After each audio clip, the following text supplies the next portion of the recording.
Bienvenue dans l'art de ta puissance, ton podcast pour un business conscient. Mon prénom est Cécilia. Dans la vie, je suis mentor et je t'accompagne à développer ton projet de cœur. Car devenir son propre boss n'a jamais été aussi organique et abondant. Mon leitmotiv dans la vie, c'est être libre. Et j'œuvre au quotidien en semant des graines de conscience pour qu'ensemble, nous osions être puissants et souverain de notre vie. Mets-toi à l'aise, l'épisode du jour va commencer. Bonjour à toi et bienvenue dans ce nouvel épisode de l'art de ta puissance. Aujourd'hui, c'est un épisode co-créé avec Gwendaëlle Bouillon où on va vous parler de l'aventure de voyager et d'entreprendre en même temps. Bienvenue Gwendaëlle, comment ça va? Merci. Ça va super bien ce matin. Par intérim, je vais super bien. Merci beaucoup d'avoir répondu à mon invitation. Vous pouvez retrouver Gwendaëlle sur les réseaux sociaux, sur son Instagram, à Gwendaëlle-du-bas ou même Love. Et moi, j'adore parce que c'est super chouette de pouvoir justement suivre tes aventures entrepreneuriales et de voyages nomades avec ta famille. En tout cas, merci d'avoir répondu à mon invitation. Merci beaucoup aussi de m'avoir invité. C'est un plaisir d'être là. Et est-ce que tu peux, pour ceux qui ne te connaîtraient pas encore, nous dire un peu qui tu es, qu'est-ce que tu développes comme projet actuellement et peut-être aussi où est-ce que tu voyages et comment? Ouh là là, où est-ce que je voyage? C'est très très long. Non mais voilà qui je suis. Je suis Gwendaëlle. Alors je suis une femme avec plein de passions, dont celle du voyage. Je suis aussi une épouse. Je suis la maman de deux petites filles, Anna qui a 7 ans et Rose qui a 2 ans. Voilà, alors ce que je fais, c'est que moi, je suis entrepreneur et j'ai créé Bloom Love et je guide en fait les femmes, les mamans, à vraiment à s'aimer, à s'accepter telles qu'elles sont. Et souvent, ce sont des femmes atypiques qui viennent vers moi. Donc voilà, vraiment à s'aimer, à s'accepter telles qu'elles sont et vraiment à créer en fait une vie qui soit à leur image, hein, une vie professionnelle, une vie personnelle qui soit vraiment à leur image. Qu'elles se sentent épanouies en fait. C'est pas dire que tout est toujours avec des hauts, mais c'est simplement qu'elles se sentent épanouies tout simplement au quotidien et satisfaites de vivre la vie qu'elles vivent en fait, tout simplement. Donc voilà, je les accompagne aussi dans leur vie de couple, dans leur vie de maman, à différents niveaux en fait. Voilà, ça c'est pour l'accompagnement plutôt personnel. J'ai aussi différents programmes. Et alors, pour le voyage, eh bien, on a commencé. Donc, j'ai déjà beaucoup voyagé seule avant d'avoir des enfants. Puis, on a voyagé en couple aussi en Amérique latine avant d'avoir des enfants en sac à dos, tout simplement. Et puis, maintenant, on voyage en camping-car en Europe. Et on est parti en juillet 2022. Donc là, ouais, on est en novembre 2023. C'est dingue à quel point ça passe vite. Et on a voyagé en Scandinavie, on a voyagé en Espagne, au Portugal, en France. On est allé voir des amis en Pologne. Enfin voilà, et maintenant on est en Italie. Voilà, dans le sud au soleil. En vivant la Dolce Vita. Oui, c'est ça, c'est un petit peu ça. Et c'est justement un peu pour toutes ces casquettes dont tu nous parlais que j'ai pensé à toi quand j'ai eu envie d'enregistrer un podcast où j'avais envie de transmettre que ce que c'était l'art de vivre un voyage et qui est aussi un voyage qui nous rémunère d'une certaine manière avec une activité Ouais, professionnelle et quels étaient les enjeux derrière tout ça. ouais, On a préparé ce podcast ensemble et il y avait vraiment cette idée que ce podcast finalement est destiné à tous les entrepreneurs qui auraient envie de voyager mais qui auraient aussi le besoin de financer leur voyage parce que en fait c'est pas forcément des voyageurs qui comptent une rente ou qui juste veulent voyager un petit temps et donc ont épargné et se mettent off durant 3, 4, 5, 6 mois et juste pour voyager. Non, on parle plus de voyage peut-être sur du plus long terme, ça c'est aussi à voir, mais en tout cas avec cette idée que ce voyage soit financé par notre activité professionnelle. Euh, Est-ce que tu as envie de nous dire pourquoi est-ce que ça t'a animé de partager cet espace dans l'art de ta puissance avec moi? Pourquoi est-ce que tu as répondu positivement à mon invitation? oui. Alors, ce qui m'anime vraiment, c'est que il y a énormément de choses qui sont possibles. Et je me souviens quand on est parti voyager, beaucoup de gens nous ont dit si on pouvait, on le ferait. Vous avez tellement de la chance, etc. Et je pense que, voilà, très clairement, on cumule pas mal de privilèges du monde dans lequel on vit, donc voilà. Néanmoins, je pense aussi que parfois il y a beaucoup plus de choses qui sont possibles que ce qu'on croit. Et moi, je l'ai expérimenté dans ma vie par rapport à ce que je croyais, j'ai envie de dire.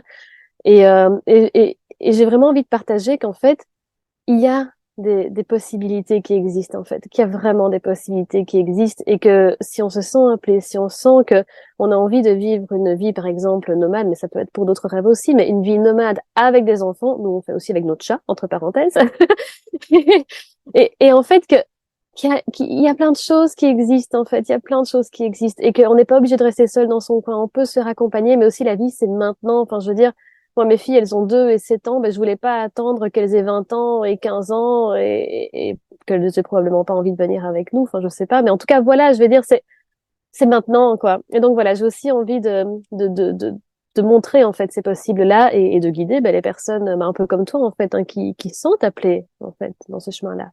Ouais, c'est totalement aussi quelque chose qui m'anime profondément. Moi, je dis que je suis nomade depuis 7 ans. Ça fait quand même depuis 2020 où mon nomadisme est un nomadisme très différent puisqu'en fait, j'ai des maisons, je reste dans un endroit d'abord en France, puis maintenant aux Canaries, mais c'est quand même euh, plus posé. Et je sais que je me dirige vers une phase certainement où il y aura beaucoup plus de mouvement dans ma manière d'être nomade. Et, euh, et du coup, tout ça, c'est 7 ans à d'abord vivre 4 ans d'Amérique latine, à voyager énormément, puis après à me poser, à me stabiliser un peu, à reconstruire mes bases pour pouvoir repartir dans quelques jours, en fait, en vrai. Parce que vous écoutez ce podcast, je suis de nouveau en Amérique latine, mais on l'a enregistré quelques jours avant que je parte. Et, euh, et en fait, c'était tout ça pareil, en fait, au quotidien, je reçois des «Oh, mais qu'est-ce que c'est génial ce que tu fais, j'aimerais tellement avoir ta vie, quel courage tu as, quelle audace, comment est-ce que tu fais?»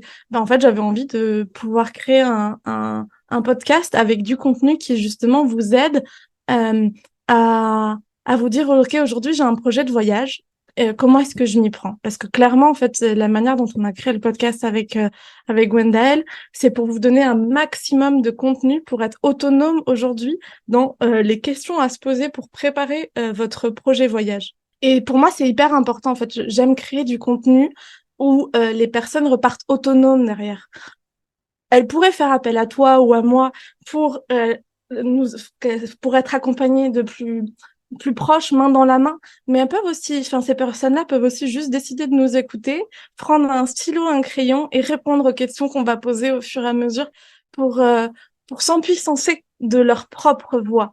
Et c'est pour ça que j'aime aussi recevoir des entrepreneurs qui ont les mêmes valeurs que moi, parce que finalement, c'est comme ça que le monde va évoluer. Et en plus, petite parenthèse, nous avons découvert que nous sommes deux projecteurs. Donc, nous sommes des guides. Nous sommes là pour guider les autres. C'est notre essence. Et je suis heureuse, du coup, de pouvoir partager cette essence avec toi. Ouais, c'est vraiment ça, en fait, c'est vraiment ça, c'est guidé et en même temps, ouais. J'ai à cœur aussi, tu sais, comme, et en plus, enfin voilà, après moi, j'ai pas créé de podcast ou quoi, mais vraiment chaque personne a la capacité en fait et chaque personne on n'a pas toujours les mêmes cartes entre guillemets mais en tout cas les capacités mais on a une capacité phénoménale et une puissance tellement phénoménale en nous en fait. Du coup, d'abord, on avait envie de vous parler de cette première étape dans un projet. Et en fait, vous qui me suivez peut-être sur une partie beaucoup plus entrepreneuriale, vous allez vous rendre compte qu'en fait, un projet est un projet. Que ce soit un business, un voyage, faire un enfant, enfin, bon, faire un enfant peut-être pas, mais en tout cas, un projet est un projet. Et la première étape de chaque projet, c'est d'avoir une vision hyper claire de ce projet-là. Donc, quand on parle d'un voyage, c'est d'avoir une vision hyper claire du voyage qu'on veut. Quelles questions tu te poses, toi, Gwendaël, pour clarifier ta vision de ton voyage? Peut-être au fur et à mesure, les premières aussi questions avant de partir, ça a été quoi? Ouais, alors il y a eu différentes questions d'autant plus que nous on est parents et donc il y avait aussi toute la voilà le avec nos enfants comment on avait envie de s'organiser. Anna elle est en école à la maison aussi donc voilà. Mais je dirais que par rapport au voyage et entrepreneuriat, c'est quoi le plus important pour nous là, maintenant. Et vraiment de se poser cette question-là, en fait, c'est quoi là maintenant la chose la plus importante? C'est quoi que j'ai vraiment envie de vivre, en fait? Et donc, il peut y avoir plusieurs choses qui sont très importantes, hein, mais c'est un peu ces choses sur lesquelles, qui sont reminder de ce sur quoi j'ai pas envie de faire l'impasse, en fait, tu vois? Ce que j'ai pas envie de mettre de côté, en fait. Et donc, moi, pendant le voyage, par exemple, je savais que j'avais envie de continuer à développer Women Love. Et en même temps, je voulais que euh, cette activité, cette entreprise, ben, que ce soit au service de ma vie, que ce soit pas mon voyage qui soit inclus dedans, que ce soit pas que j'en sois pas, je vais dire que je travaille d'arrache-pied, mais que ce soit quelque chose à la fois de grande contribution et en même temps vraiment au service de ma vie à moi, tu vois. Et donc voilà. Et ça a été une prise de conscience vraiment du début du voyage et puis que j'ai de plus en plus, je dirais, incarné parce qu'avant, ben voilà, ouais, j'avais envie d'aider, et parfois je m'oubliais, tu vois. Et là, non, ça a été vraiment c'est quoi le plus important, en fait. Et donc, ça a vraiment été que ma contribution soit aussi, en fait, au service de ma vie à moi et de ce que je veux vivre. Et donc, qu'est-ce que je veux vivre, en fait?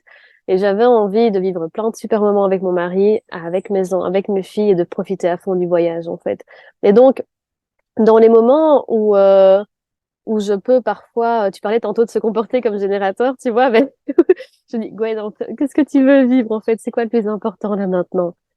Et de me rappeler, en fait, ça, tu vois. Et ça, c'est vraiment quelque chose qui, pour moi, qui m'aide énormément, en fait, de me rappeler ça au quotidien et un peu quand je suis entre très grands guillemets off track, vraiment de me dire, OK, qu'est-ce que je veux vivre, en fait? Et de garder à la fois une vision assez claire et en même temps, une certaine flexibilité aussi, parce que la vie, c'est la vie, que life happens, qu'il y a plein de choses qui se produisent, et donc voilà, je vais pas non plus, enfin, tu vois, j'ai traversé l'Atlantique à la voile, bah, ok, on décide des voiles, mais le vent, c'est le vent, quoi, tu vois. Et donc, c'est un peu, ouais, je suis en co-création constante avec la vie, je m'adapte, je suis flexible, et en même temps, je garde une certaine vision, une certaine direction, en fait. Et je pense que c'est vraiment hyper important sur cette question de la vision, de justement avoir une vision si claire que à chaque fois que tu te dévies un peu, Ouais. en fait, moi, je reviens à ma vision.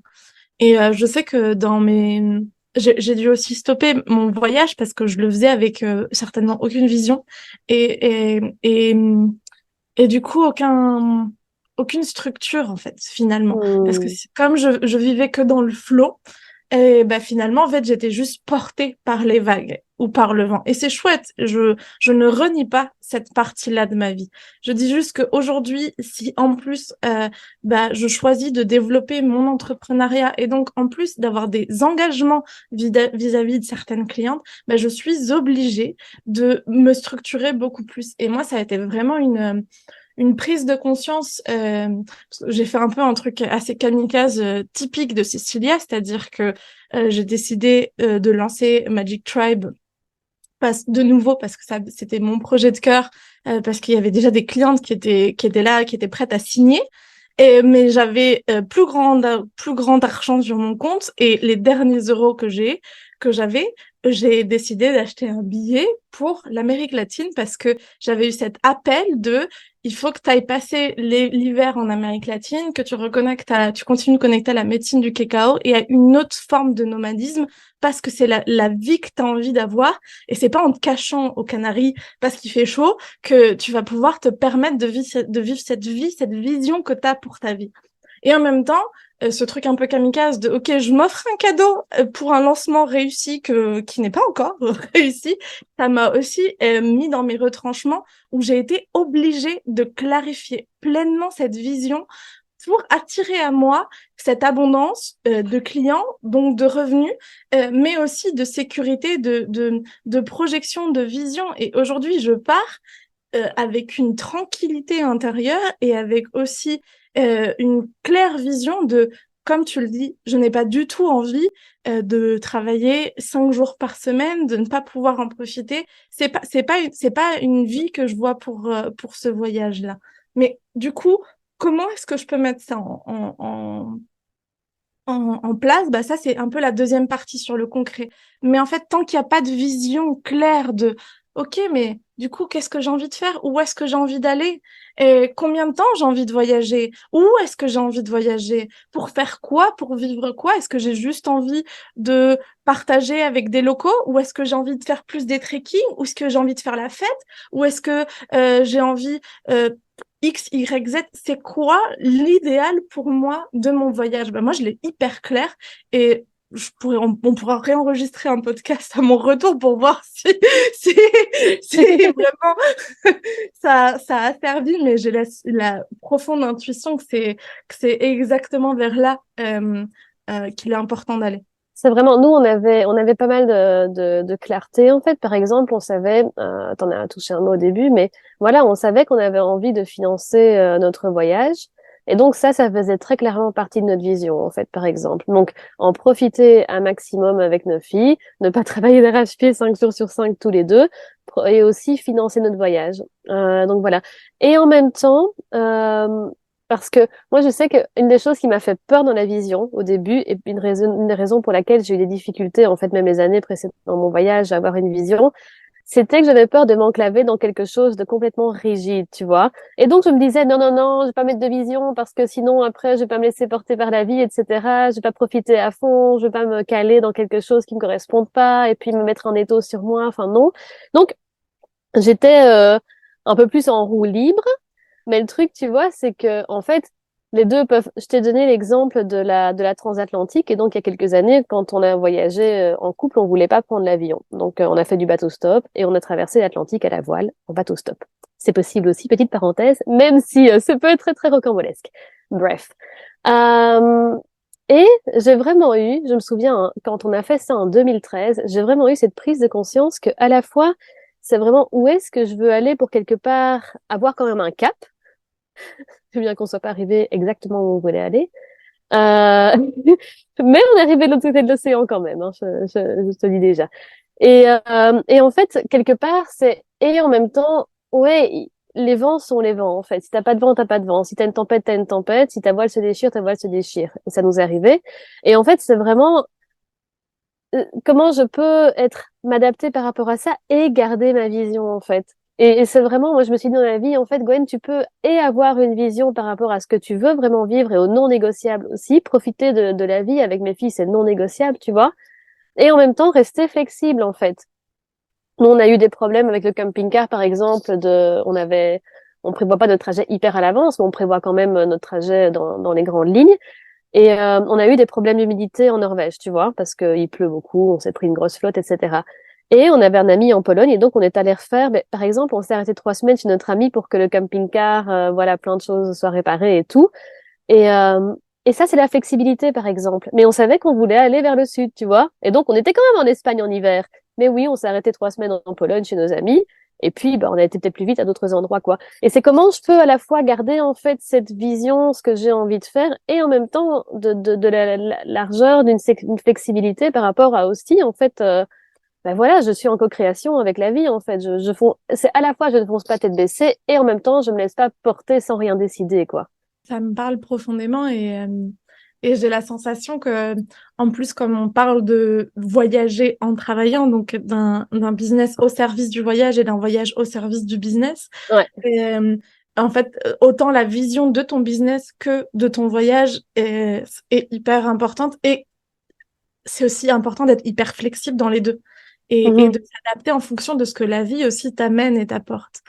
Et du coup aussi, donc quand on part de notre vision, deuxièmement, c'est de rendre cette vision concrète. Et donc on peut avoir déjà du mal à se poser une vision, mais alors l'horreur vient, enfin en tout cas moi l'horreur est venue au moment où je suis partie sur le concret, sur le budget, sur ok comment concrètement est-ce que je fais passer ça.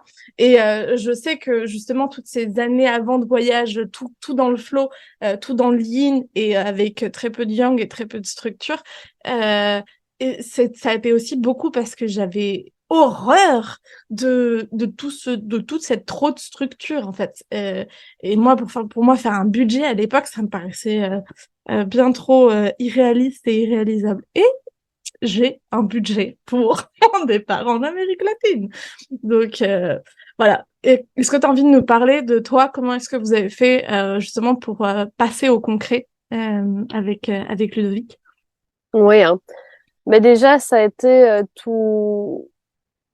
Oui, en fait, il y a beaucoup de choses, hein, parce que je sais pas trop par où commencer, mais c'est vrai que ça a été, pour nous, il y a déjà eu chercher le camping-car, il y a déjà eu prendre nos renseignements au niveau des assurances, enfin voilà, puis remettre l'appartement où on était en location. Enfin, je dirais, il y a tout ça qui était un peu plus ouais, pratique. Il y a eu l'école d'Anna aussi, tu vois, faire une demande d'instruction en famille. Alors, en Belgique, en France, de ce que j'ai entendu d'autres voyageurs, c'est un petit peu plus compliqué qu'en Belgique.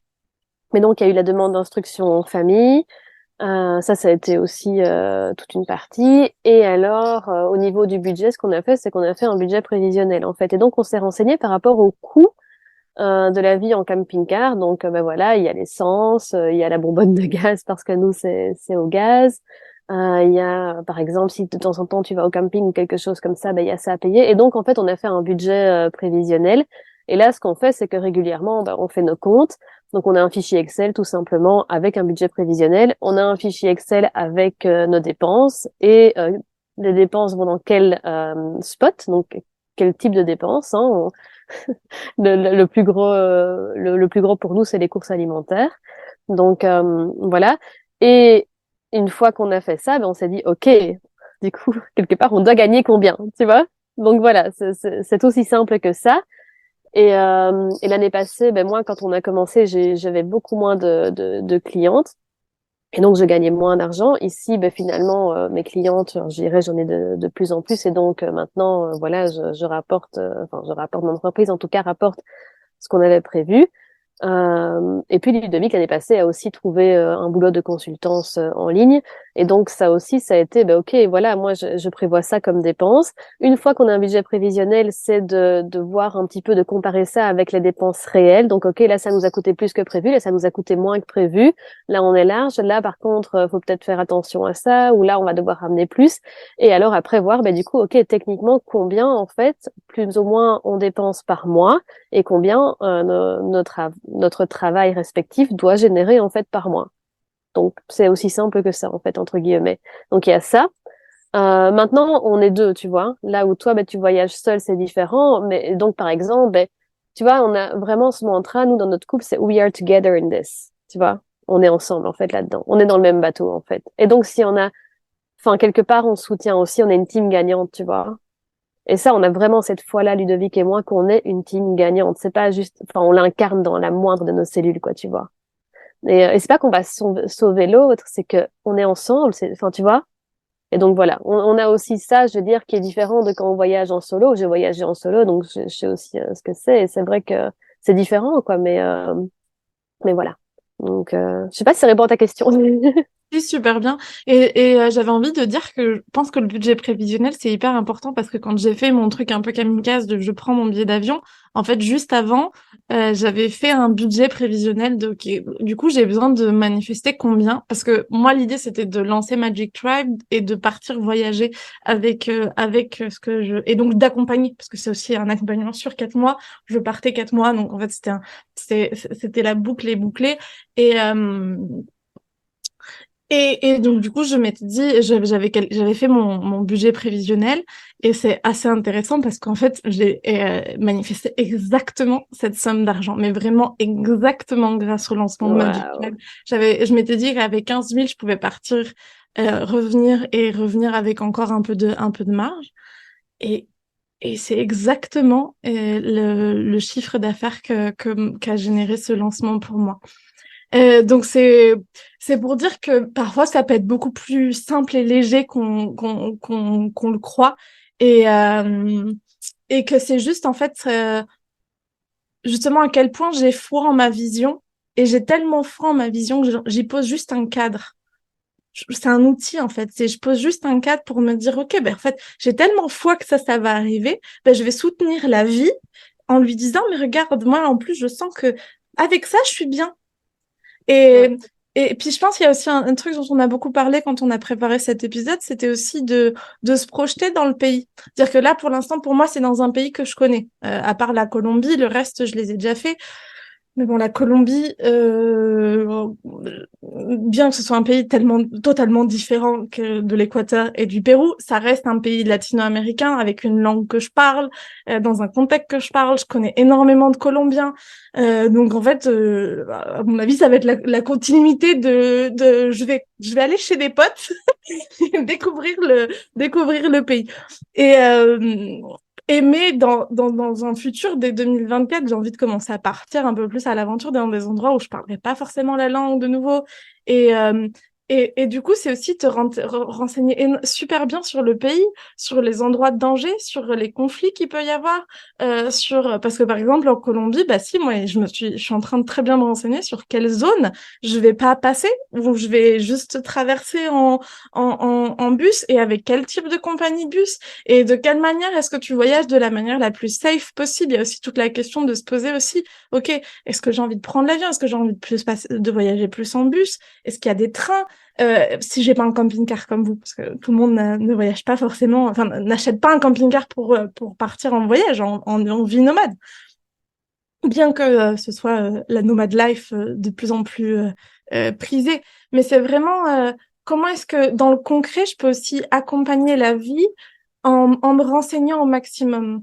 Et je pense il y a quelque chose d'hyper sain et que parfois je vois beaucoup de voyageurs qui voyagent bien à l'arrache et c'est chouette, mais avec beaucoup euh, du coup quel signe t'envoie à la vie de je m'en fiche ou non, je sais aussi mes besoins. Je pense que dans le cadre et dans le concret à établir, c'est aussi quels besoins j'ai. Ça fait partie de la vision, mais ça fait aussi partie du cadre.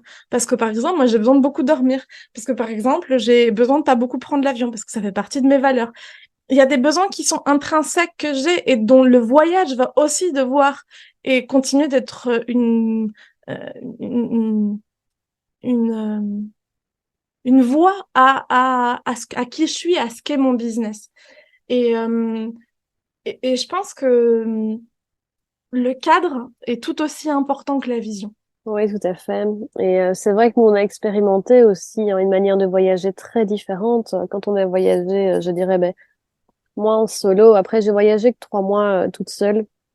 C'était au Costa Rica, enfin avec mon sac à dos. Et j'ai été travailler. Enfin voilà, j'ai fait pas mal de bénévolat finalement en fait là-bas. Et je connaissais personne. À l'époque, je ne parlais pas encore espagnol.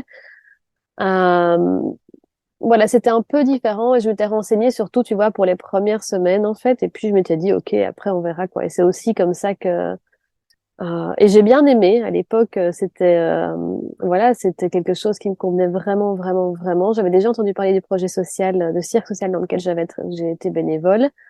Voilà. Et puis quand on a voyagé seul, tous les deux, enfin, je veux dire sans les filles, tous les deux, on a voyagé 15 mois en sac à dos aussi en Amérique latine. Et là, bah, très clairement, c'était une manière différente de voyager que maintenant, en fait, aussi parce qu'on n'avait pas d'enfants, parce qu'on était plus jeunes, je pense. On avait 25 ans à peine, tu vois. Enfin voilà, c'était quand même assez différent. Mais oui, c'était. Enfin, je sais pas, j'ai tout autant aimé, et c'est vrai que c'est juste différent, quoi. Et comme tu dis, en fait, le cadre peut servir. En fait, la question pour moi, c'est vraiment une des questions, en tout cas, c'est qui je suis quand je fais les choses et qui je suis quand je prends les décisions, en fait. Qu'est-ce qui, chez moi, vient faire que je vais avoir envie de mettre un cadre qui soit parfois trop rigide? Qu'est-ce qui fait que chez moi, je vais avoir envie de pas du tout mettre de cadre, en fait? Qu'est-ce qui fait que je vais avoir une vision qui soit sclérosée? Qu'est-ce qui fait que je vais avoir absolument pas de vision et que je vais me laisser porter? Et à quel point, finalement, c'est quelque chose qui va répondre à des peurs, ou à quel point c'est quelque chose qui va être aligné, en fait? Et finalement, c'est vraiment, OK, si je peux avoir une vision qui va me servir, je peux avoir un cadre qui va soutenir ma vision, qui va soutenir mon projet, qui va soutenir mon énergie à moi, qui sera peut-être pas d'ailleurs le cadre de quelqu'un d'autre, en fait. Et que je peux aussi voyager en accord avec mes valeurs. C'est ce qui m'est venu aussi quand tu vois, maintenant, on voit beaucoup de voyages en avion, par exemple, etc. Et c'est vrai, bah, Ludovic et moi. Alors, Ludovic, il est économiste et spécialisé en économie environnementale et du développement, tu vois. Donc, je peux te dire que l'avion, il a plus de 13 ans. Enfin, ça fait cliché, mais en même temps, c'est vrai qu'il a plus très envie de prendre l'avion. Voilà. Et par exemple, c'est, ah tiens, j'ai envie d'aller à tel endroit, mais je vais pas prendre l'avion, du coup, je vais pas y aller. En fait, ça, c'est possible. Enfin, tu vois, nous, on a traversé l'Atlantique à la voile, en fait. Et par exemple, il y a une amie, quand on parlait avec elle, elle disait, ah, mais c'est vrai que ça existe, c'est possible, ah, c'est dingue. Et en fait, il y a des choses comme ça qui sont, je dirais, voilà, c'est d'ouvrir. Je ne dis pas que tout le monde a la même probabilité de pouvoir le faire, mais en tout cas, c'est dans l'ordre du possible, en fait. Et c'est vraiment d'ouvrir nos possibles, en fait, de trouver quelque chose qui soit, qui soutienne nos valeurs, qui soit en cohérence avec nos valeurs. Et c'est aussi pour ça le choix du camping-car, par exemple, et aussi comment, et de voir, tiens, qu'est-ce qui chez moi va venir choisir ma vision, va venir choisir mon cadre, en fait, ou un cadre plus flexible, ou un cadre plus ceci, ou plus cela, et va soutenir vraiment ma vision. Comment mon cadre est ce qui vient vraiment être le socle et soutenir ma vision et ce qui est le plus important pour moi, en fait, ce que j'ai vraiment envie de vivre. Et mon cadre peut être au service de ma vision, en fait, peut être au service de ce que j'ai envie de vivre, sans rien scléroser, tu vois? Enfin, voilà. J'avais la métaphore du trampoline. J'avais cette sensation que finalement, Ouais. enfin, le cadre, enfin, la structure du trampoline, ce serait notre cadre, notre voyage, que la partie qui rebondit, ce serait la vision, et que justement, c'est parce qu'il y a cette vision et cette structure que finalement, on peut sauter et on peut s'amuser, on peut vivre cette expérience. Et pour moi, il y a une dernière chose qui est hyper importante à développer dans le concret, dans la matière, c'est à travailler son intelligence émotionnelle. Parce qu'en fait, comment est-ce qu'on fait pour faire face à des imprévus, à la flexibilité? Ben, en fait, pourquoi est-ce qu'on est aussi rigide parfois? C'est parce que émotionnellement, on n'est pas capable de faire face à l'émotion qui va euh, qui va apparaître derrière j'avais prévu de prendre un bus, j'ai plus de bus, j'ai un rendez-vous avec une cliente et comment est-ce que je fais? J'ai pas de connexion, c'est la galère. Enfin bref, euh, comment est-ce que émotionnellement on trouve les ressources pour se calmer, pour se centrer et pour trouver une solution, pour continuer d'avancer dans ces dans cette réalité. Et je pense que l'intelligence émotionnelle, en règle générale, même dans un business, c'est hyper important parce que la vie est changement, seul le changement est permanent. Donc en fait, si on développe aucune intelligence émotionnelle, on va juste se retrouver face à des espaces de difficultés. Et dans le voyage, ça, c'est aussi pour ça que je pense que le voyage est difficile pour plein de monde, parce que aujourd'hui, nous, on parle du voyage comme notre modèle de vie, en tout cas actuel, qui est celui qui nous parle, mais en fait, ça parle pas forcément à tout le monde, et notamment parce qu'en fait, ça demande des ressources émotionnelles euh, impressionnantes. Et c'est hyper important de se le visualiser en avance. Et la dernière chose dont j'avais envie de parler pendant que je t'écoutais, il y a aussi l'idée que euh, toi, actuellement, tu voyages avec d'autant plus d'engagement. L'engagement vis-à-vis de tes enfants, de ton conjoint, de ton chat, mais aussi, parce que c'est important l'engagement vis-à-vis du chat, mais aussi vis-à-vis de tes clientes. C'est-à-dire qu'à partir du moment où on développe un business et qu'on voyage, on promet, on a des promesses aussi vis-à-vis de nos clients, vis-à-vis de services qu'on va leur offrir. En tout cas, toi et moi, c'est une entreprise de service. Et c'est un engagement. Et aujourd'hui, dans ce monde où on a tellement peur de l'engagement, c'est aussi important de se visualiser, OK, si je décide que je vais générer des revenus pendant que je voyage, ça veut dire un engagement de faire 100% engagement. Et c'est aussi ne pas survendre, mais ne pas sous-vendre non plus. Mhm. Et je pense que c'est hyper important de se poser bien toutes ces questions-là aussi. Oui, clairement, et ça prend une toute autre ampleur, tu vois. Rien que de t'entendre le redire, c'est vraiment quelque chose. Et en fait, j'ai envie de dire que à partir du moment, en tout cas, c'est mon vécu, à partir du moment où il y a ces engagements-là, ben la question du cadre se pose plus tellement, tu vois. Le cadre doit être là pour soutenir ça. Je suis engagée, en fait. Mes clientes, moi, j'ai des clientes qui s'engagent pour 1 an d'accompagnement avec moi, tu vois. Encore une récemment qui m'a dit, ben moi, je prends 1 an. Et quoi? Enfin, je veux dire, est-ce qu'à un moment, ben non, en fait. il y a cet engagement. Ça veut pas dire que je suis infaillible, ça veut pas dire que je suis pas humaine, tu vois. Alors oui, il peut y avoir des imprévus, oui, il peut y avoir tout ça, mais en tout cas, tout ce que j'ai la capacité, la possibilité de mettre de mon côté et de faire pour que je puisse un maximum honorer en fait ma parole et mon engagement, je vais le faire. Alors oui, bah tu vois, l'année passée, le grand-père de Ludovic est décédé, on est rentré en Belgique en urgence. Bah, enfin voilà, j'ai envie de dire, on reste des êtres humains, tu vois. Si à un moment je suis HS et que j'annule un rendez-vous parce que voilà, et c'est aussi comment je peux soutenir justement pour ne pas en arriver là. Alors il y a toujours des événements dans la vie, mais tu vois, moi par exemple, j'ai une écologie, une hygiène personnelle qui fait que de temps en temps, j'ai un petit truc, mais j'ai vraiment à cœur d'écouter à fond mon corps, de me reposer, enfin, tu vois, ça aussi, c'est quelque chose. Et ça peut faire partie d'un cadre, en fait. Un cadre, ça aussi, c'est important de le préciser.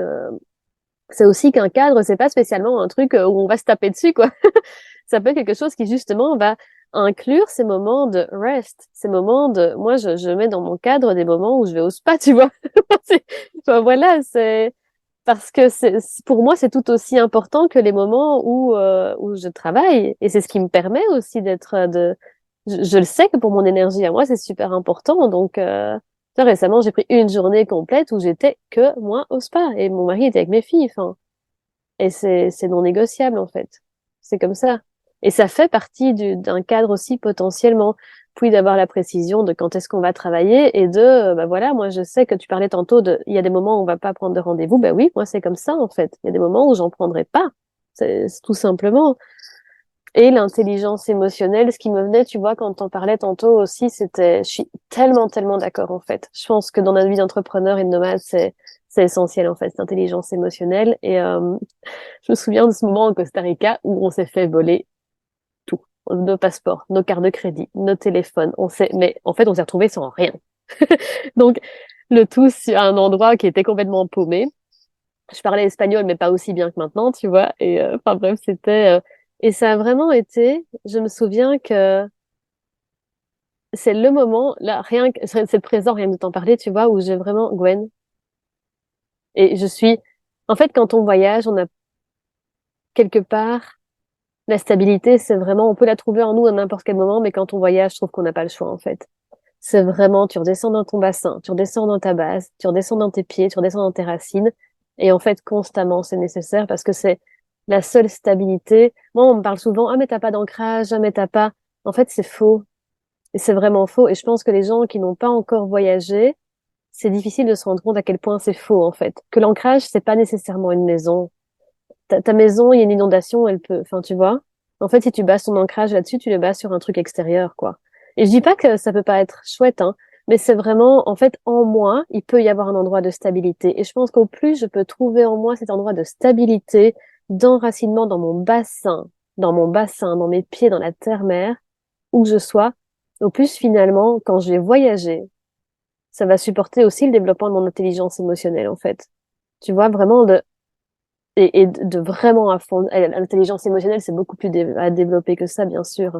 Voilà, c'est beaucoup plus long comme question. Mais je pense que c'est une des bases. C'est vraiment comment je peux reconnecter ma stabilité à l'intérieur de moi, en fait. Tu vois, comme cette montagne où il y a des tempêtes qui passent, mais en fait, il y a un ancrage dans la terre-mère. Et en fait, où que je sois, je peux au maximum. Et moi, c'est vraiment à ce moment-là que je m'en suis rendu compte, tu vois. J'étais, et quand j'ai vu mon mari perdre complètement pied, parce qu'on s'était vraiment fait voler énormément, en fait. Et moi, j'ai eu ce réflexe. Pourtant, j'ai fait énormément, je suis une ancienne anxieuse, tu vois, j'ai fait énormément de crises d'angoisse, d'anxiété avant, et voilà, c'était tout un chemin, mais vraiment de trouver ça, de trouver cet espace-là pour après pouvoir être, que ce soit le seul de notre intelligence émotionnelle. Et quand on fait un budget prévisionnel, si on revient à ça, ça aide aussi énormément de développer son intelligence émotionnelle. Parce que l'argent, ça peut faire peur, parce que ça a été tabou, parce qu'il y a les peurs du manque, parce que blablabla. Et on peut dire, oh mon Dieu, mon Dieu, mon Dieu, je t'ai généré autant, j'ai jamais. Enfin, tu vois, on peut perdre pied en fait. Hein. Moi-même, j'étais là, et puis c'est vraiment, ok, comment je peux développer aussi mon intelligence émotionnelle quand je suis non seulement en train de voyager, mais aussi en train de préparer en fait. Pendant que je fais mon budget, comment je peux développer? Comment je vais pouvoir en fait On pourrait continuer à parler 75 millions de temps de ces sujets-là, parce que comme tu le dis, le sujet de l'intelligence émotionnelle, c'est pas 10 minutes dans un podcast, c'est un sujet en entier. Je vous invite réellement, si vous nous écoutez et que vous sentez que c'est un des freins pour vous à vous lancer, justement la peur de comment est-ce que je vais gérer les imprévus, à connecter, soit avec Gwendael, soit avec moi, pour plus d'infos sur justement comment développer votre intelligence émotionnelle ou auprès d'autres praticiens qui parlent de ce sujet-là. Enfin, en fait, juste écoutez votre cœur ou vous faites des recherches YouTube, Google, c'est voilà, une bibliothèque infinie de plein de ressources. Euh, et en même temps, aussi, vous pouvez être juste assez kamikaze, vous lancer et vous inquiétez pas qu'en voyageant, vous y arriverez. Ou vous abandonnerez, mais au moins vous aurez essayé. Et justement, la troisième partie dont on avait envie de vous parler, c'est tous ces freins qu'on voit et qu'on écoute. C'est-à-dire que aujourd'hui, nous, si on a décidé euh, de choisir ce modèle de vie actuellement, c'est parce qu'on a réussi à dépasser certains freins. On peut écouter, bah ouais, mais comment est-ce que tu fais vis-à-vis de l'argent? En plus, bah vous voyagez avec vos enfants. Il y a aussi la question, bah tu vois, là, moi je pars en Colombie. La première chose que m'a dit ma famille, c'est, oh, mais la Colombie. Après, je veux partir en Inde, mais l'Inde. Bon bref, c'est le et justement il y a l'une des autres limites, c'est qu'est-ce que va dire la famille, qu'est-ce que vont dire les amis. Justement ce que tu disais de cette vision de on n'est pas des personnes ancrées, on n'a pas des personnes qui ont un engagement vis-à-vis de quoi que ce soit, alors qu'en fait je pense qu'on est les personnes les plus engagées, enfin pas les plus engagées, mais en tout cas on a un réel engagement vis-à-vis de nous-mêmes, vis-à-vis de nos rêves, vis-à-vis de nos envies, et que tout ça demande un travail sur sur notre ancrage, sur notre connexion au cœur, sur notre connexion à notre foi et aussi à l'abandon. Je pensais beaucoup à ce surrender and flow. Parce que quand tu te retrouves en plein milieu d'un imprévu, en plein milieu de je sais pas trop où, si tu ne sais pas juste t'abandonner à ce qui est, bah en fait tu deviens chèvre. Et on est des humains, pas des chèvres. Mais du coup, on voit bien qu'il y a des freins. Je veux dire, on n'est pas non plus des extraterrestres. On ne dit pas que c'est pas des questions qu'on s'est posées à un moment ou un autre. Mais ce qu'on avait envie de vous partager, c'était que finalement, chaque choix de vie a un coût. Et que dans une vie aussi plus normée, avec un travail, un CDI, euh, contrat à durée indéterminée pour les Français, à une maison, des enfants, avec une vie plutôt normative, il y a aussi le coup de bah ok, bah, peut-être que je voyage moins, bah peut-être que je suis moins flexible, bah peut-être qu'en fait mes envies et mes rêves ils passent au second plan. Et il n'y a pas de mauvais choix de vie, mais il y a juste chaque vie qui a un choix et qui a un coût. Et comment est-ce qu'on assume pleinement ce choix-là en arrêtant aussi de se comparer les uns les autres? C'est-à-dire que moi, je considère pas que mon choix de vie est mieux qu'aucun choix de vie de personne. Par contre, je considère qu'il est le mieux pour moi. Parce qu'en fait, c'est ce que moi j'ai envie de faire. Mais j'invite toujours mes clientes à se poser la question, c'est quoi qui fait sens pour toi? Pas ce qui fait sens pour ta famille, pas ce qui fait sens pour ta mentor, pour moi. En fait, mon opinion, elle a pas elle a de validité que quand que quand ça concerne ma vie. Et je pense qu'on devrait tous se rappeler ça, que les freins, oui, ils existent pour tout le monde, euh, et que chaque choix de vie a un réel coût. Et aujourd'hui, c'est quel coût est-ce que tu es prêt à payer? Je trouve que, ouais, et choisir à chaque fois. Je me souviens un jour, une dame me disait, mais tu sais, choisir, c'est juste, enfin, c'est vraiment aller vers ce qu'on veut vraiment. Et je disais, ouais, et c'est aussi, en fait, renoncer à d'autres choses. Et c'est le coup dont tu parles. Et c'est vraiment, moi, ça a été de développer aussi ma capacité à pouvoir faire le deuil de certaines choses, tu vois. Typiquement, par rapport à mon entreprise, euh, je donnais avant des cycles de méditation, tu vois. Et alors, j'avais envie de développer aussi plus les cercles de femmes, les cercles de mamans. Et en fait, c'est vraiment, en fait, je peux pas le faire en présentiel pour le moment, tu vois. Je peux pas le faire dans la petite salle, à les lumières tamisées avec les petites bougies, la tisane, les fleurs, les tirages de cartes et tout, parce qu'en fait, bah, j'ai pas d'endroit physique, tout simplement. Et donc, c'est vraiment comment moi je peux à la fois là maintenant me rappeler ma vision et ce que je veux vraiment et ce qui est le plus important pour moi là, maintenant, à l'instant T, et en même temps faire le deuil d'autres choses que là maintenant, je ne choisis pas en fait. Et ça aussi, c'est le développement. On parle un petit peu d'intelligence émotionnelle, c'est lié, mais c'est pas complètement la même chose. Mais c'est aussi comment je peux faire le deuil de ça et accueillir toutes les émotions qui viennent en fait, enfin les ressentir, les accueillir en fait et enfin accepter en fait, tu vois, accepter que c'est comme ça et faire le deuil en fait de ces choses qu'une part de moi aurait peut-être envie de faire, une autre part de moi. Et chaque chose dans son temps, chaque chose dans son temps. Là maintenant, bah, je choisis cette expérience-là. Ça veut pas dire que dans 10 ans, je serai encore sur les routes en camping-car, tu vois. Et en même temps, là maintenant, bah, c'est ce que je veux. C'est ça le plus important pour moi. Et oui, ça a un coût. Et voilà, en fait. Oui, ça a un coût. Oui, ça a le coût que finalement, bah, là maintenant, ma fille Rose, elle avait même pas 1 an quand on est parti. Là, elle a 2 ans. Ben, elle a pas vu la famille pendant cette année-là, alors que c'est un moment où elle est juste trop mimi, tu vois. Et voilà. Et tout ça, ça a un coût en fait. Et c'est comment je peux faire le deuil aussi de ce que entre guillemets du trade-off de ce que ça coûte en fait. Et c'est aussi être en paix avec apprendre à être en paix avec ce avec quoi je fais le deuil finalement en fait. Donc voilà, c'est tout ça et en même temps me rappeler et c'est vraiment un pied dans me rappeler le plus important, dans me rappeler ma vision, dans me rappeler tout ça et en même temps un pied dans aussi ben voilà accepter qu'il y a un coût et pouvoir ressentir, pouvoir accepter, pouvoir accueillir en fait ce que ça vient susciter chez moi tout simplement. Donc voilà et un pas à la fois, un pas à la fois, une chose à la fois en fait. Et, et aussi de dédramatiser parfois bon choix, mauvais choix. En fait, c'est des expériences. Et si on enlève la pensée un petit peu de ah et la pression de devoir faire à tout prix le bon choix à chaque instant de la vie et qu'on se dit ok en fait je fais de mon mieux et à chaque fois c'est une expérience, tout de suite c'est un peu différent la pression quoi tu vois. Ouais, totalement. Et moi, j'avais juste envie de laisser un petit message parce que je sais que parfois beaucoup font face aux pressions de la famille. Alors peut-être que c'est des retours qui me viennent parce que bah, moi, quand la première fois que je suis partie en Amérique latine, j'ai pas vraiment rendu très heureuse ma famille proche et encore moins ma maman de qui j'étais très très très très proche à l'époque. Ça nous a un peu aidé à couper le cordon ombilical, ça c'est sûr. Euh, et, et j'ai juste envie de vous envoyer beaucoup d'amour parce que je sais ce que c'est. En fait, je sais ce que c'est quand les personnes que t'aimes profondément euh, comprennent pas tes choix de vie, à quel point ça peut être challengeant pour quelqu'un. Et quand on parle d'une vie nomade, d'une vie en voyage, c'est une vie réellement en dehors des clous. Euh, et j'ai juste envie dans un premier temps d'envoyer de l'amour et dans un deuxième temps d'inviter vraiment à se positionner hyper clairement. Et, euh, et parfois, c'est aussi apprendre à se détacher. Dire que moi, l'amour de ma famille, il sera toujours là. Mais il y a un moment, je me suis aussi dit que c'était OK pour moi de ne plus être en contact avec eux s'il n'y avait pas de respect de mes choix.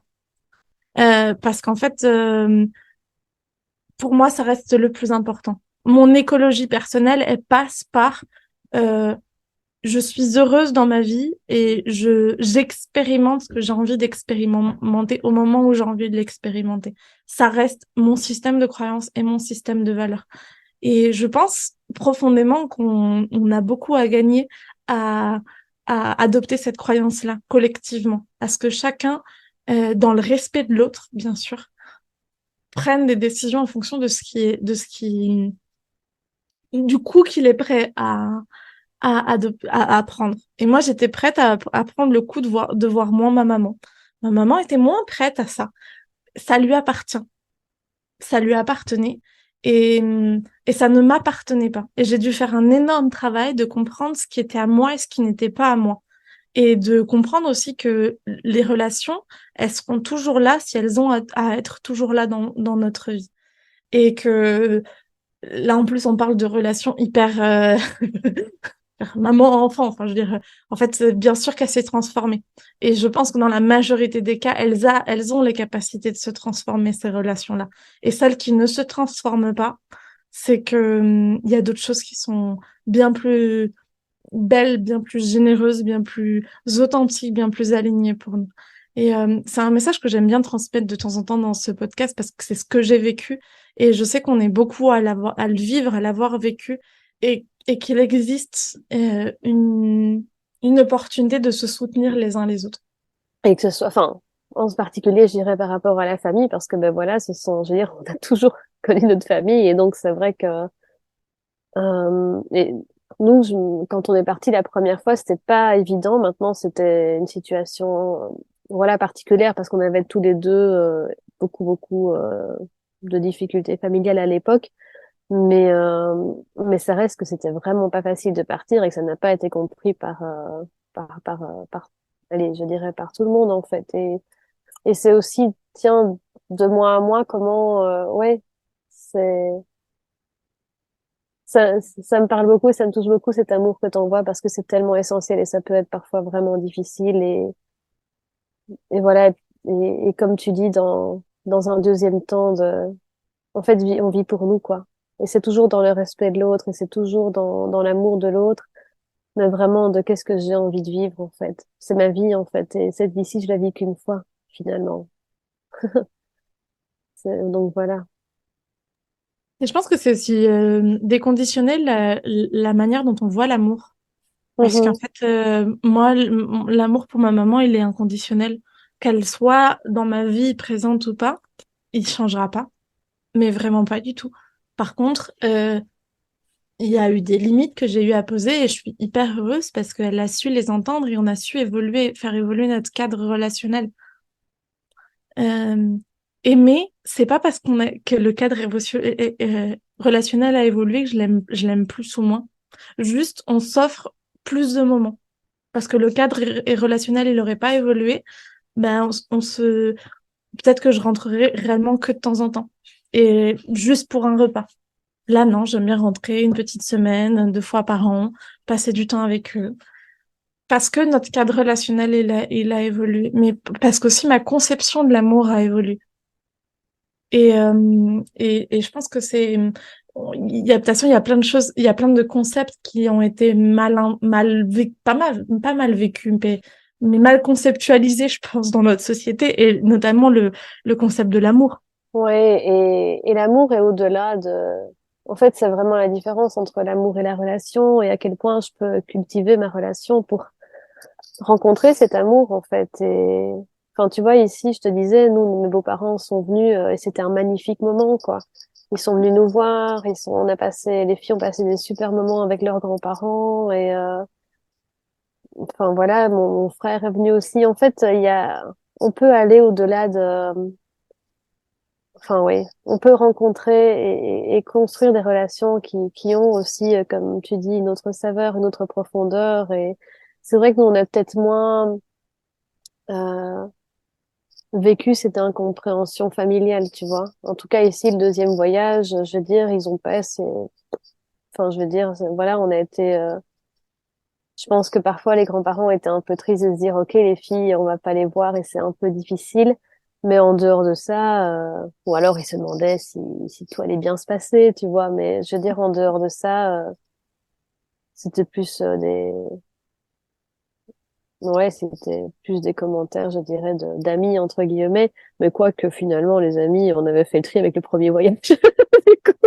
Du coup, pour le C'est deuxième généralement voyage, ils nous comprenaient tous. Par contre, le premier, bah, tu vois, il y avait eu ceux qui nous ont enviés et qui ont été jaloux, ceux qui ont critiqué. Et en fait, qu'après, on n'est pas resté en relation parce que la relation, quelque chose de vivant et d'organique. Et en fait, bah ouais, si c'est bien nourri, si c'est nourri qualitativement, bah, ça va être nourri. Si c'est nourri de manière pas du tout qualitative, la relation va pas rester, en fait. Donc voilà. Donc finalement, ici, les amis, pour le deuxième voyage, on a juste fait une grosse journée de fête, jacuzzi et tout avec eux, et c'était trop bien. Et en fait, ils ont bien compris et c'était génial. Et la famille, ben, on les a vus et ça a été aussi un super bel au revoir et tout. Et donc voilà, quoi, on les a aussi un peu habitués, hein, tu vois. Ah non, mais maintenant, ma maman, c'est au contraire celle qui me demande quand ça fait trop longtemps que je suis pas partie, où est-ce que, où est-ce que j'en suis dans mes envies. Et c'est chouette que du coup que tu parles d'opportunités qu'offre le voyage. parce que justement, c'était un peu la dernière partie dont on a envie de vous parler, justement les avantages qu'on peut avoir à voyager et entreprendre en même temps, à oser cette vie nomade ou pas, mais en tout cas cette vie en voyage pour le temps défini en fonction de notre vision et de nos envies. Et il y avait un des points qu'on avait souligné qui était la possibilité justement de partager euh, différemment, tant avec la famille, tant avec les amis de notre ancienne vie, dirons-nous, mais aussi de rencontrer des locaux, de nouveaux amis, et que c'était des partages qui nous avaient profondément marqués. En tout cas, moi, je sais que j'ai plein de... même là, je repars au Pérou, où j'ai vécu 4 ans, enfin 3 ans et demi, et en fait, je crois sur le mois et demi que je reste au Pérou, je dois avoir pris un Airbnb pour 15 jours. Et encore, c'est parce que j'avais décidé que je voulais m'offrir quand même 15 jours à Cusco dans un Airbnb, parce qu'en fait, j'aurais pu ne même pas, ne même pas en avoir besoin. Et, euh, et c'est des rencontres qui marquent à jamais finalement. Bah, tu sais, moi, je retournerai au Costa Rica, je dois pas trouver de logement.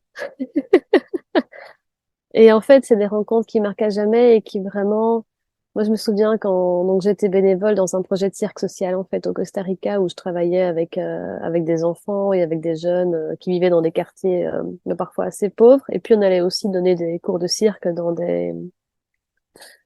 j'ai tous les mots qui viennent en espagnol, dans des foyers, dans des orphelinats, en fait. Et, euh, et c'est vraiment, toi, moi, je suis arrivée là-bas à 24 ans, une occidentale, oui, j'ai vécu des choses pas évidentes, mais tu vois, qui cumulent en fait la grande majorité des privilèges de notre société. Et en fait, ben, ça change la vie. Et après 5 ans d'UNIF, j'ai j'ai appris tellement en quelques mois là-bas, tellement humainement, j'ai appris tellement. Euh, ça m'a ouvert l'esprit, ça m'a ouvert plein de choses que je voyais pas en fait avant. Et j'ai appris, mais tellement, tellement, tellement, tellement, tellement, c'était une belle leçon d'humilité, une belle leçon de vie. Et aussi, même quand je me pose la question maintenant, tiens, Gwen, c'est quoi le plus important pour toi là maintenant? Qu'est-ce que tu as envie de vivre? Je pense clairement que c'est le moment où j'ai travaillé là-bas dans ce projet de cirque. Bah, ça participe clairement, quoi, à ça. En fait, il y a plein de choses pour lesquelles parfois j'ai pu tellement me prendre la tête. Et puis, quand je les vois avec des autres yeux, une autre perception, ça veut pas dire que je vais les mettre de côté et pas avoir le courage de ressentir ce qui est difficile. C'est juste que j'ai des autres lunettes qui me disent, est-ce que vraiment c'est si important que ça, en fait? Enfin, je veux dire, cette petite-là, elle vient de dire que elle a à peine connu sa maman, son papa, elle sait pas qui c'est, puis sa maman est morte super tôt de je sais pas trop quelle maladie, et puis elle sait pas comment. Enfin, est-ce que vraiment ce truc-là, c'est si important que ça, quoi? Est-ce que t'as envie de te prendre la tête pour ça, quoi, tu vois? Enfin, voilà. Et donc, oui, ça amène une autre perception des choses, on va dire, on va dire, de ce qui est le plus important dans ma vie pour moi, quoi. Vraiment. Et ce qui est devenu non négociable, en fait. Donc, voilà. Intrinsèquement, c'est un apprentissage qui est phénoménal, en fait, qui est vraiment phénoménal, qui est hyper profond, qui amène tellement d'humilité, tellement d'humanité aussi. Et qui me reconnecte à l'essentiel, dont parfois je trouve que dans nos sociétés occidentales, on peut être un peu déconnecté, en fait, hein. C'est vrai qu'il y a plein de choses qui ont une importance. C'est vrai que sans argent, ben c'est difficile. C'est vrai tout ça. Et en même temps, tu vois, je me dis, il y a tellement de choses pour lesquelles j'ai pu m'en faire. Et en fait, c'est tellement pas grave, quoi. Enfin voilà, c'est un des apprentissages. Et dans l'entrepreneuriat, ça sert aussi, en fait, hein, à avoir ce discernement de qu'est-ce qui est important là maintenant pour mon entreprise, en fait.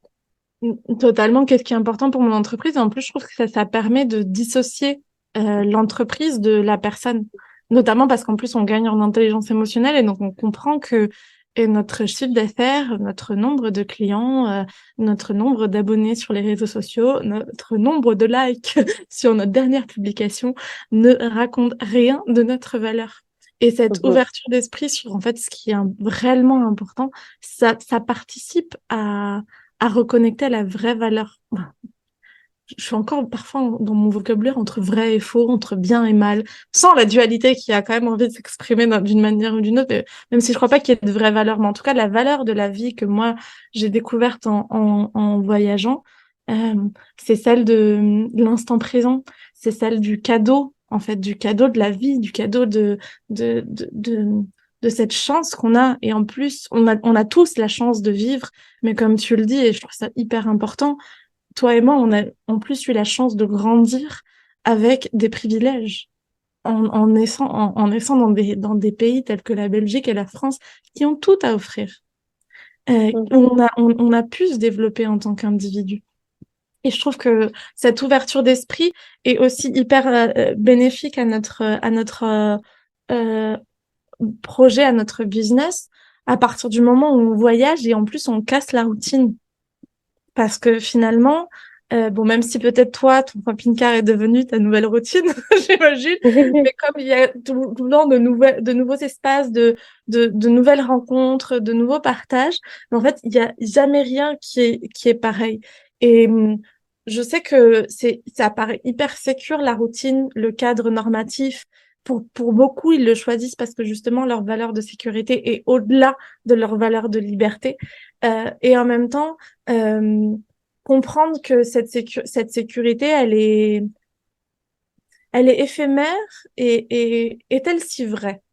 Et Mhm. parce que souvent, cette sécurité, elle est aussi associée à une zone de confort qui, quand on la regarde, est la plus inconfortable du monde parce que l'être humain est fait pour être évolutif et transformatif et changement.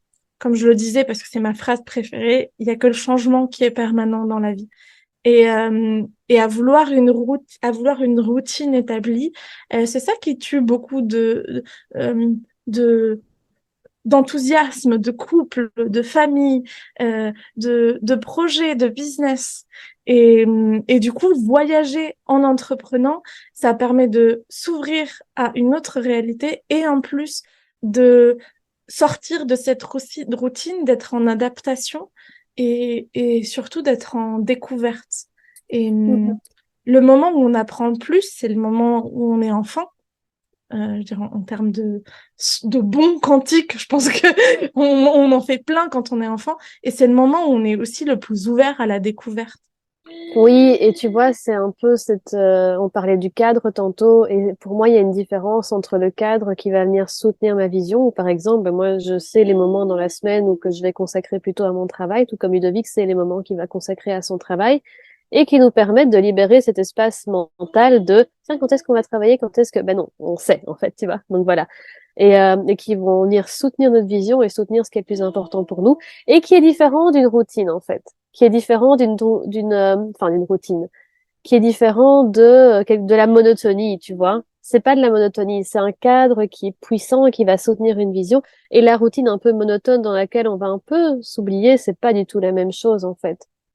Comme ouais, et tu parles des couples et c'est vraiment ça.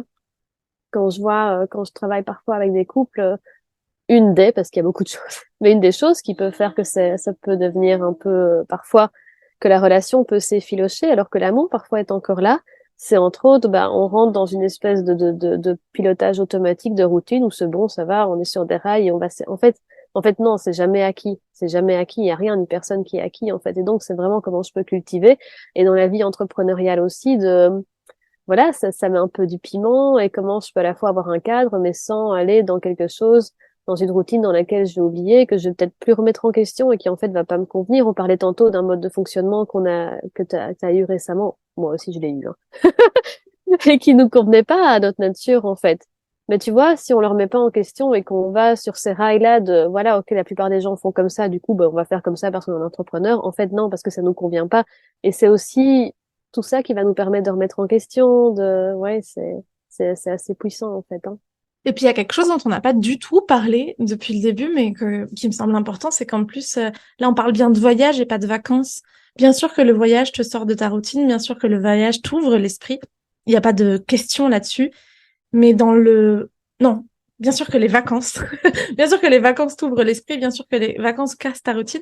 Mais dans le voyage, il y a cette idée de permanence. C'est-à-dire de pas juste d'un shot d'adrénaline, d'un petit peu de ce qui nous fait du bien 2 fois par an. Mais de vraiment s'offrir le temps de, de justement changer d'environnement pleinement. Et je pense que c'est hyper instructif, constructif et transformatif pour l'être humain.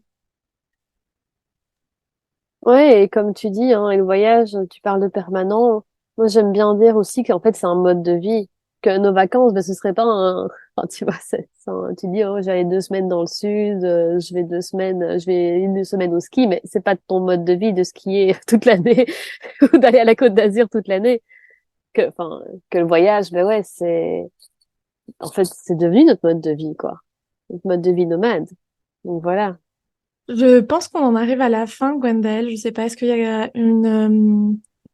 un partage qu'on n'aurait pas encore fait qui semblerait hyper important avant de transitionner gentiment vers dire au revoir?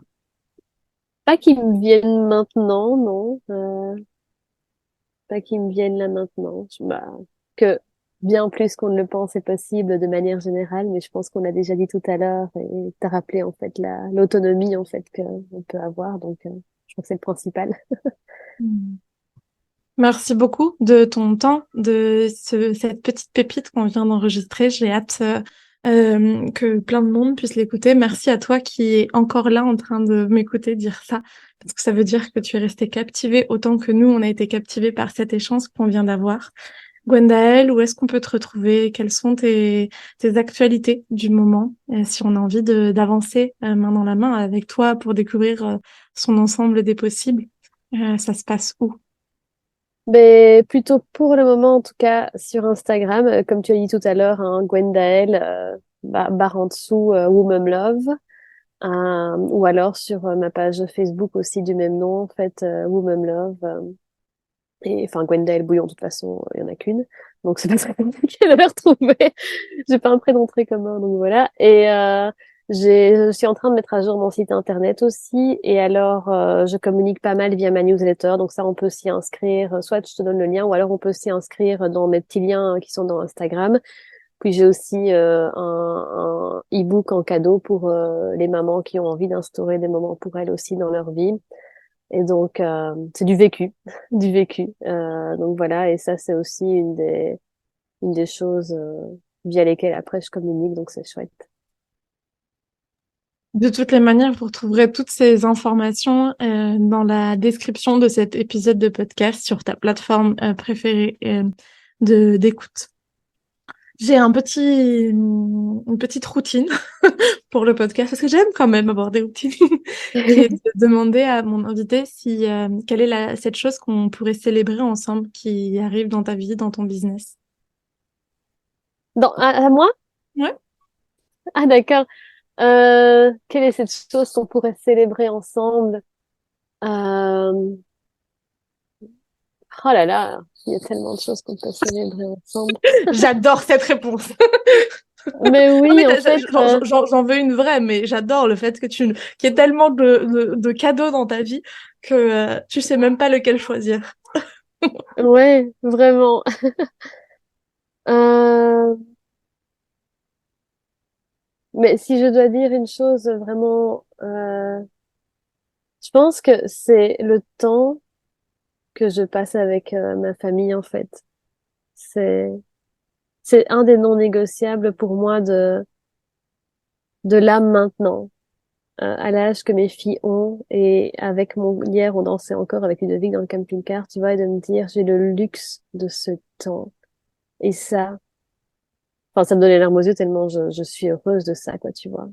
Ça c'est ce que je veux célébrer, je pense le plus, c'est j'ai ce temps avec elle, ce temps avec lui, ce temps pour moi et ça c'est magnifique et ça n'a on sait même pas mettre de prix dessus, tu vois.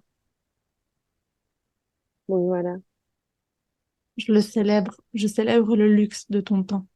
De ton temps de Merci. luxe avec ta famille. C'est beau. Merci beaucoup. Hmm. Et merci à vous de nous avoir écoutés jusqu'à maintenant. N'oubliez pas de partager cet épisode de podcast autour de vous pour tous ces mamans ou pas, ces entrepreneuses ou pas, ces voyageuses ou pas qui auraient envie de tester cette vie de nomade digital, comme on peut l'appeler maintenant, mais en tout cas cette vie de voyageur et entrepreneur, ces deux casquettes. Puisque je suis sûre que tu as pu en retirer plein de petites pépites et qu'elles sont merveilleuses à partager. Tu peux aussi mettre une note sur l'art de ta puissance sur ta plateforme d'écoute préférée de ce podcast. Ça m'aide à être de mieux en mieux référencé pour que ce podcast arrive à de plus en plus de cœurs et que le contenu de valeur que je crée puisse accompagner à transformer des réalités, des business et des personnes et à continuer ce processus d'empuissancement qu'on est en train de vivre collectivement. Encore merci Gwendal pour ton temps et à très vite. Mais merci à toi. Et tu parlais d'un post-voyage podcast. Moi, je suis hyper partante. Voilà, On le met dans le four. Ça va. Oui, merci à toi. Ciao, ciao, à très vite. Et si tu as apprécié ce que tu viens d'écouter, je t'invite à nous rejoindre sur l'Instagram de Kaluna, @KalunaVaisesi, où tu peux aussi réserver un appel découverte avec moi pour sentir les synergies secrètes. À très vite!